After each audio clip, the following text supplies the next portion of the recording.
Alright, we are on. Don't know how this is going to go, how it's going to sound, but this week's video is going to be a mix of like a podcast cross YouTube video. We're hitting the gym. We're going to hit an arm workout. We had a rest day yesterday. Camera's probably going to shake and maybe fall over. So I'm going to try and drive heaps hell slow. Don't know about this. Anyway, off to the gym. Like I said, this week's video is going to be probably more like a podcast versus my typical YouTube video. I said I wanted to discuss a little bit more around my cut that I just finished, and basically just go through the harsh truths of cutting, especially when you're trying to cut down to a super low body fat percentage. But I'm going to go through that today. A little bit of a different video, but I hope you guys enjoy it. Going to go to the gym now. Maybe probably record some content there. Hopefully get a sick arm pump, and yeah. I'll see you guys at the gym and back in the house. Welcome back to Project U. I'm your host, Jake Bowler. I'm an online fitness coach, an aspiring bodybuilder, and someone who just wants to help as many people as possible reach their full potential. I don't want to sit here and give you guys advice on shit that doesn't work and the stuff that I think works for me, because everyone's different. So my goal, honestly, is just to share my journey, share my experiences, and give advice to what my future self or younger self would want to hear. Do the things that my future self would be happy about, and help you guys just become the best versions of yourselves that you possibly can be, whether that's physically, mentally, personally, whatever that is for you. Anyway, jumping right in to the podcast.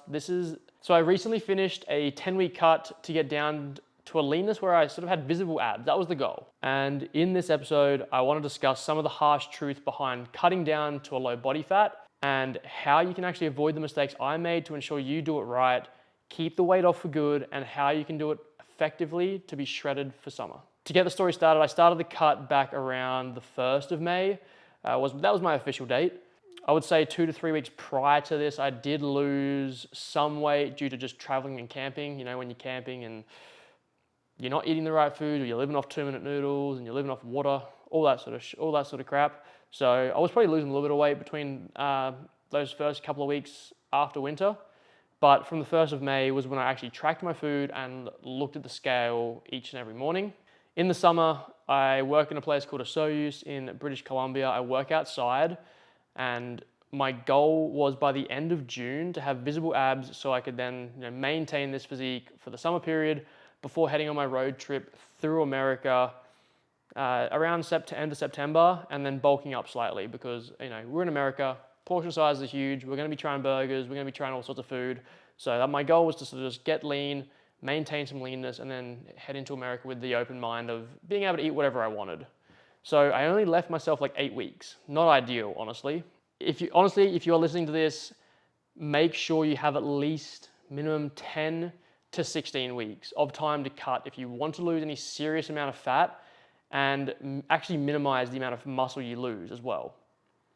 So the goal is to lose fat and build muscle, or at least at the very least maintain the muscle you do have. This will also actually allow you to look leaner at a higher body fat percentage because you have more muscle. You'll actually probably be a little bit more vascular as well. Anyway, I digress from the matter at hand. My starting weight was roughly around 85 kilos. For anyone in America or whatever, Canada, you can convert that yourself into pounds, times by 2.2, something like that. I was feeling a little fluffy. I wasn't super happy with taking my shirt off, but I still did it. It didn't really matter. Who cares what you really look like underneath? So if you can relate to this, I recommend sticking around for all the tips and tricks that I'll give away in this episode on how you can cut down I literally did it in 10 weeks. I'll explain. I said 8, but I'll explain later. I did it in about 10 weeks. So I'm going to give away everything that I did to actually do this. Literally just exactly what I did.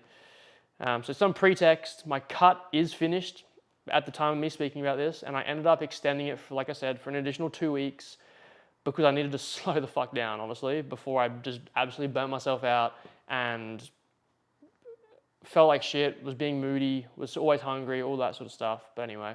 Now, throughout the entire cut, I actually use an app called Macro Factor. I am by no means a sponsor, partner. I literally get like 10 views on my podcast and my YouTube videos. I have 2,000 followers on Instagram. I am definitely not a partner of the app. But Jeff Nippard, If you ever watch this, hook me up maybe, it'd be great.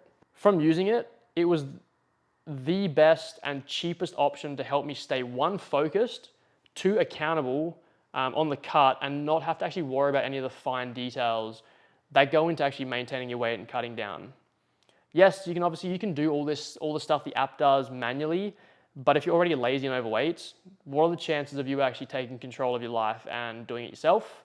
So you won't do it unless you get a coach to do it for you. So this app was the next best thing to having a coach. Just do it. Without the app, you do need to find your maintenance calories using just an online calculator is all you need. And then once you've got your maintenance calories, take off roughly 200 calories. From there, you can continue to monitor your weight weekly and just make adjustments based on how much weight you're losing. But also the app, what it does is you can choose an aggression. I'll call it an aggression scale. So you can go from like gaining weight at the far end, gaining from like 0.1% to all the way up to like 1%, or even up to like 1.8% or something, maybe even 2. Then you got your maintenance. And then you've also got like the fat loss, which is like anywhere from 0.1% all the way up to like 2.4%, which is absolutely madness. Do not ever go up to that end. It is not needed. But anyway, the app does all this stuff for you, so you don't have to worry about it. I weighed in every single morning, which again, you don't have to do, but you got the app there, you might just weigh in. I leave the scale on the floor, I walk into the bathroom, take a leak and weigh myself. Perfect. So weighed in every morning, I tracked my food in the app. It is literally the same as MyFitnessPal, but honestly, I would say it's better. It has the barcode scanner, like MyFitnessPal has, and all that good stuff. So if you don't know what the macros are, you can't find it, scan the barcode, boom, it usually pops up. If it doesn't pop up, you can literally just scan the the nutritional values on the back, and it'll the AI will put it into the system for you. It's so easy. But the best part of the app is that it uses your daily weight, your weekly weight, your weight fluctuations, and then the calories consumed, and an AI algorithm to determine your calories based on your energy expenditure on each day. So if you're like super crazy fit and you're eating like 2,800 calories, but your weight's going down too fast, based on what you're putting in the amount of food you're actually eating, it will use that to adjust. So it's like, oh shit, this guy's losing so much weight and he's eating this much food.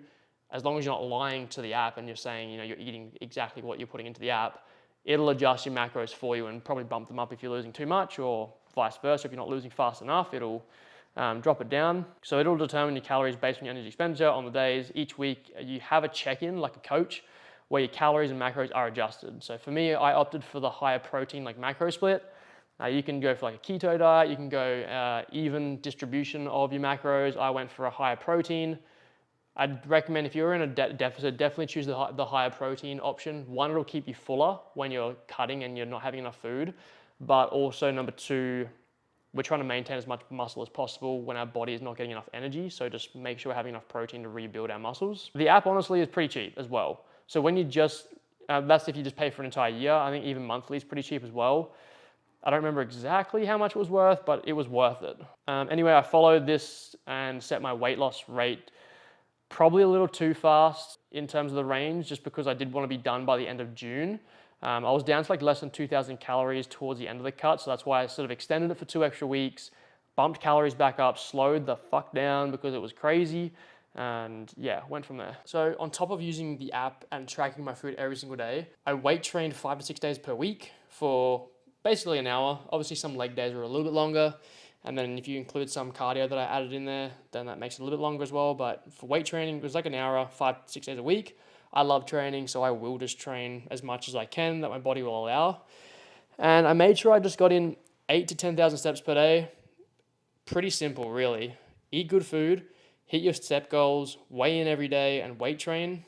You can't really go wrong. Anyway, here are some things to avoid during the different stages of the cut. These are just things that I learned that I hadn't really learned, that I didn't really know about before. I probably knew about them, but I didn't really apply much of it. So next time I cut, I'm going to be way better at it. I'm going to be able to stick to it for a longer period of time and do it correctly, and also just not suffer through it as much as what I did. Without further ado, from the start of the cut, if you're not already doing this in your day-to-day life, add more veggies into your diet. They are so much higher in fiber, and you can have so many more of them. They keep you fuller for a longer period of time, like a way longer period of time, and you can have so many more of them without actually going over your calorie goal for the day. This is the same with your protein. Again, keep that super high. That's why I opted for the high protein macro split. High protein diets will keep you again fuller for longer periods of time. But goddamn, like I wish I listened to myself sooner. The second I increased the amount of veggies I was eating, I ate less calories throughout the day, but I was able to eat more food. And then I was just less hungry throughout the day, so I didn't feel like I had to snack, or I didn't feel like I didn't have to eat so much food throughout the day because I was not as hungry. So definitely bump your veggies right up. Like one recipe I decided to do was in the morning, I would have an omelet, and I just threw like 4 different veggies into the omelet, and God, it kept me full for like 5 to 6 hours, and it was barely any calories. So that's tip number 1. Now, second tip is, when do you actually stop cutting? Towards the very end of the cutting phase, I ended up stopping sooner than I actually planned on. Like I said, I did extend the cut for an extra 2 weeks, but I wanted to actually extend it for another 4 weeks. So an extra 2 weeks on top of what I already stopped at, just to get like super shredded. I wanted to see how far I could take it. But this is a big but, I had to stop. I was feeling more moody than usual, which wasn't fair on myself and the people around me. And that just comes with being more self-aware of how you're feeling, how you normally feel, and then how that can impact on the people around you. I had way less energy than normal. I was recovering slower. And the real kicker for me was the constant thought of food. It sounds fine, but this is fucking awful, to be completely honest. Like, I don't care about being hungry. My stomach can rumble and all that sort of stuff. I used to do intermittent fasting like years ago, and didn't really care if I was hungry. It was fine. But when your entire social media feed becomes only food, all you can think about is food. Like literally every second of the day. And that is not fun. And it's also just not healthy at all. It's not a good relationship to have with food. It's not great at all. You need to stop at this point. So at this point, when I was really affected by all this, you just need to stop. Do a refeed. A refeed can last 1 to 2 weeks. You won't put all that weight back on that you've lost so far. Don't stress. It'll just reset your metabolism and reset your hunger signals. And then if you're happy with how you look, or you're not happy with how you look, either 1, continue, or 2, to stop. And that's pretty much what I did. Number 3, adding cardio actually does make a world of difference. No matter what people say online that you don't need cardio, if you want to keep your calories relatively higher than normal and still want to lose a decent amount of weight, literally just add 20 to 40 minutes of cardio 3 to 5 days a week, depending on what sort of stage you're at in the cut and how lean you want to get. But it can honestly just be a slow walk on a treadmill after you work out. Nothing strenuous. And then once you've started doing this, the weight will literally fall off so much faster, especially when you feel like things have stalled, and you can keep you can't speak. And you can keep your calories higher as well because you're burning more throughout the day. Number 4 is, even if the scale isn't moving, just stick to the plan. Trust the process. Your weight can change or it cannot change based on many factors like sleep, stress, sodium intake, creatine intake, water retention, and your hormones. And there's other stuff as well, but that's just like the real basics. So don't always listen to the scale, follow the plan, because sometimes the progress appears to stall, but as long as you're sticking to what is planned and what's programmed for you, and you're in a caloric deficit, you will be losing fat, I can guarantee it. If the scale's not moving, you're in a caloric deficit, you will be losing fat, even if it doesn't seem like it. And then like one day you'll wake up and you'll be like, boom, you've just lost like 1 to 2 kilos. And you're like, holy shit, where'd that come from? Crazy. So just stick to the plan, trust the process. And the final tip is just to prioritize sleep, recovery, and lift as though you normally would be. There's no special training program to do when you're cutting versus bulking. Just lift normally, lift heavy and as hard as you can, because you want to be trying to maintain muscle and you want to provide that stimulus to grow muscle throughout the entire period. Even losing out on like 1 hour of sleep a night can severely impact your body's ability to lose fat and maintain muscle. There are so many studies out there where they do 2 separate groups. One sleeps 1 to 2 hours less than the other group. And the one group that sleeps more, guess what? They maintain more muscle and lose fat. Why would you not want to do that? You need to recover more because you're not providing your body with as much energy to fuel itself. Plus, you're still trying to work out and build muscle. So if your sleep begins to become impacted from a lack of nutrients, then it's time to do a refeed and reset your body back to normality. Again, listen to your body, listen to how you're feeling. Don't let it impact you. Don't let it impact the people around you. So that was a lot to learn from the cut. I mean, it was only 10 weeks. I could have done like a 16-week cut. It would have been a lot easier, a bit longer and slower. Would have lost less muscle doing that as well. But I learned a lot from the experience. I'm glad I did it, and I'm hoping that you guys took something away from that as well. And if you guys want to lose fat, build muscle. You can follow these principles, download Macro Factor. I don't have a link to use, but go download it, go use it. Maybe use Jeff Nippard's link, I don't know. Do whatever you want. And I know I'll do better next time. You guys can do better next time. And if you need any help, feel free to contact me on social media and I'll be happy to discuss it. Until next time, this is Project U, and I'll speak to you in the next one. Peace out.